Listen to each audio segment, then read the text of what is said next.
জুলাই আন্দোলনের লড়াই ছিল বৈষম্যের বিরুদ্ধে ইনসাফ প্রতিষ্ঠা, আর এটি প্রতিষ্ঠা করতেই জীবন দিয়েছেন জুলাই শহীদেরা।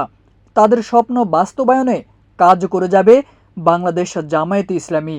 সোমবার বিকেলে এক সমাবেশে একথা বলেন দলটির ঢাকা মহানগরী উত্তরের সেক্রেটারি ডক্টর মোহাম্মদ রেজাউল করিম। অনেক শহীদ পরিবার আমাদেরকে বলেছে যে আমাদের যারা জীবন দিয়েছে তাদের এই ত্যাগের বিনিময়ে আমরা কিন্তু অর্থ চাই না, আমরা কোনো সহযোগিতাও চাই না, বরং যে বৈষম্যের বিরুদ্ধে ইনসাফ প্রতিষ্ঠার যে লড়াই তারা করেছে, আমরা জামাত ইসলামের নাম অথবা পরিচয় আমাদের এর আগে ছিল, কিন্তু আপনারা আসার কারণে আমরা আপনাদের সাথে পরিচয় হয়েছে। আর আমাদের উপলব্ধির জায়গা হলো যে আমাদের আপনজনেরা যে জন্য জীবন দিয়েছে সেটির বাস্তবায়ন আপনারাই করতে পারবেন।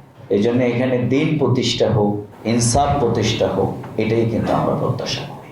ঢাকা মহানগরী উত্তর মেডিকেল থানার উদ্যোগে আয়োজিত সমাবেশে ডক্টর রেজাউল বলেন, দেশের মানুষ উন্মুখ হয়েছে কোরআনের একটি সমাজ প্রতিষ্ঠার, সেই আকাঙ্ক্ষা বাস্তবায়ন করছে জামায়াত। বাংলাদেশের ইতিহাসে ইসলামী আন্দোলন, ইসলাম এবং কোরআনের একটি সমাজ বিনির্মাণের জন্য মানুষের এত বড় প্রত্যাশার জায়গা অতীতে কখনো দেখা যায়নি।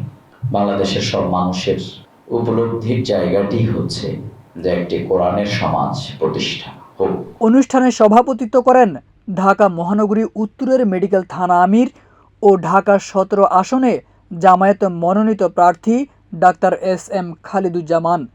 এই সময় তিনি বলেন, অন্তর্বর্তী সরকার দল নিরপেক্ষ সরকার, কিন্তু লন্ডনে একটি রাজনৈতিক দলের সাথে বৈঠক শেষে যৌথ ব্রিফিংয়ের মাধ্যমে নির্দলীয় সরকারকে প্রশ্নবিদ্ধ করেছে।